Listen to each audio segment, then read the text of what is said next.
early morning walk because I need to stay up. Too early to go to bed. So, and they got a morning walk through town. Go see the ghost town after Halloween.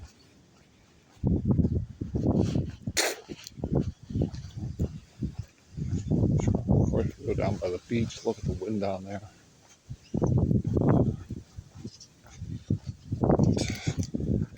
Looks like they're starting to put the Christmas decorations up in the park.